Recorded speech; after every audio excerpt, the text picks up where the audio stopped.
A large rose tree stood near the entrance of the garden. The roses growing on it were white, but there were 3 gardeners at it, busily painting them red. Alice thought this a very curious thing, and she went nearer to watch them. And, just as she came up to them, she heard one of them say, "Look out now, 5. Don't go splashing paint over me like that." "I couldn't help it," said 5 in a sulky tone. 7 jogged my elbow, on which 7 suddenly looked up and said, "That's right, 5. Always lay the blame on others." "You'd better not talk," said 5. "I heard the Queen say only yesterday you deserved to be beheaded." "What for?" said the one who had spoken first. "That's none of your business, too," said 7. "Yes, it is his business," said 5, "and I'll tell him. It was for bringing the cooked tulip roots instead of onions." 7 flung down his brush and had just begun, "Well, of all the unjust things," when his eye chanced to fall upon Alice, as she stood watching them, and he checked himself suddenly. The others looked around also, and all of them bowed low. "Would you please tell me," said Alice, a little timidly, "why you are painting those roses red?" 5 and 7 said nothing, but looked at 2. 2 began in a low voice, "Why, the fact is, you see, miss, this here ought to have been a red rose tree, and we put a white one in by mistake, and if the Queen was to find out, we should all have our heads cut off, you know. So you see, miss, we're doing our best, afore she comes to—" At this moment 5, who had been anxiously looking across the garden, called out, "The Queen! The Queen!" And the 3 gardeners instantly threw themselves flat upon their faces.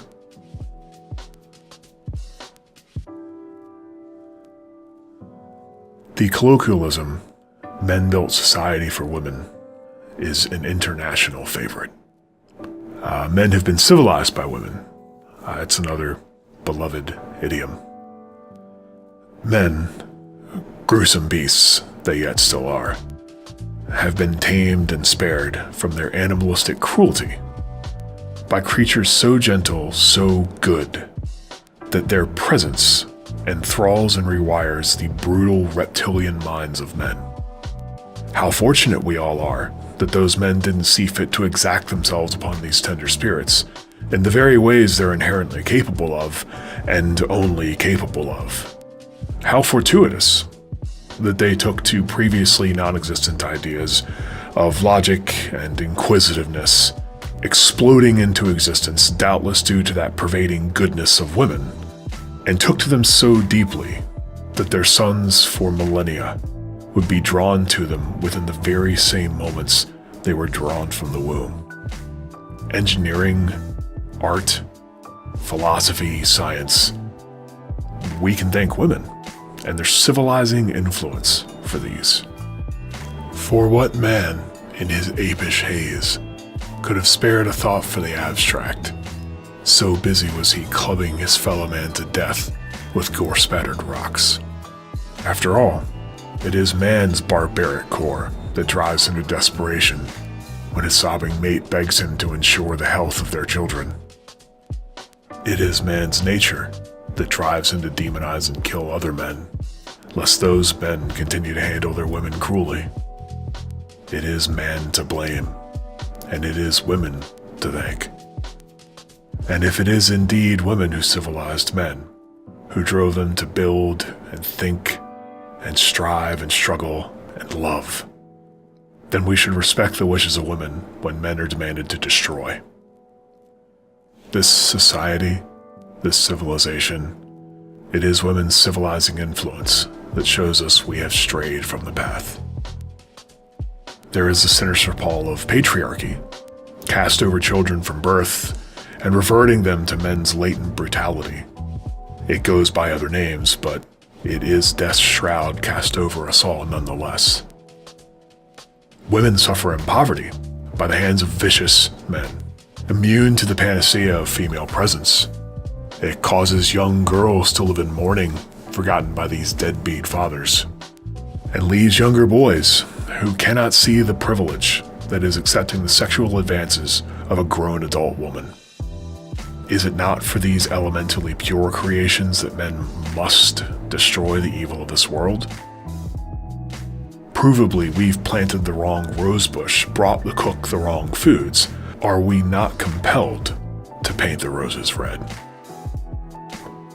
If you're still wondering at this point whether or not this is satire, it's not. Most people, the vast majority of people, this is what they believe. I'm sure they dislike how I characterize it. It's fairly disingenuous and sings like a straw man, but I don't hear much of a deviation from it. Women civilized men. Men built society for women, and now men are obligated to remake society for women. It's not an extremist view either. It's a unifying belief for most of mankind. Men who absolutely hate each other still come to these terms of agreements of history of magnanimous queens commissioning savage knights, sparing them from their gruesome combat to be directed to humane efforts.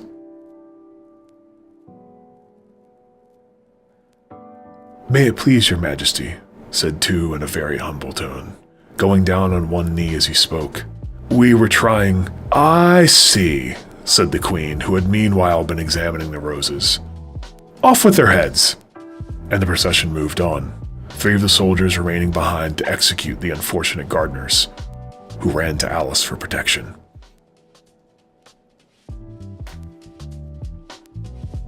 It's strange work, gardening. It is the gardener's hands that make things grow lush and green. They make it so tulip roots and onions exist plentifully enough that you can mistakenly pick one instead of the other. It is by their hands that kingdoms become rich, castles become beautiful, and soil becomes something more than firmament to trod underfoot. It's even the fate of knights to be commissioned as gardeners themselves. Dig ditches, tend roads between standing watch and times of peace. And when knights rush in to kill or die, it's often the gardener who remains who sees them buried and commits to maintaining the last physical vestige of their existence. It is often rewarding by literal fruits of labor, but just as often thankless. Days can stretch into years of care and nurture and storms and repair, with little more than an impatiently tapping foot awaiting the end results of the gardener's latest work. Most men are gardeners. Most men run to women for protection from other women, as the gardeners ran to Alice. They snipe and insult one another when women invite injustice upon them. They often make mistakes and accept the consequences of their actions, albeit gracelessly. They will do as a woman wishes to the best of their ability, and rarely does she even need to ask. Most men will destroy beauty if it gains them a woman's approval, especially if that beauty is within themselves. And here is where a man stands, holding the brush he used to hastily spatter another coat of paint over rapidly dying petals, in the hopes that perhaps this rose tree will make her happy, grown within the remains of all the others before that failed to. She recoils in disgust when she sees it, demands he try again or else. But she's a queen, and she knows as much of gardening as any other form of labor, so she offers no direction other than "this is not what I want." He's a monster, a savage, thoughtlessly growing and defacing and reaping beauty, only to grow and deface and reap over and over again. Of course he's to blame for the failures and mistakes. Of course it is his fault. Until one day he gets the color right. And we have the queen to thank and to praise for such lovely flowers. A truly benevolent monarch with servants so well trained. And when the gardener fumes, throws down his trowel, and shouts that he is to be praised, he did the work, not that cupidinous, overbearing, entitled, two-faced cunt with the clean clothes and the unmarred fingertips. When he folds his arms at the inevitable outrage and refuses to plant so much as one more goddamn rose tree, much less destroy so much as one more rose petal, just to make her happy? We look to the queen for her sentence, as only she knows how to tame such a heartless and despicable being. How good and virtuous and complimentary she is. The unfaltering poise to his seething crudeness, free of his savagery and disregard for life. We ask her what she, the better, would do with this man.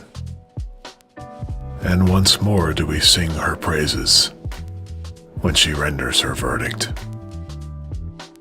Off with his head.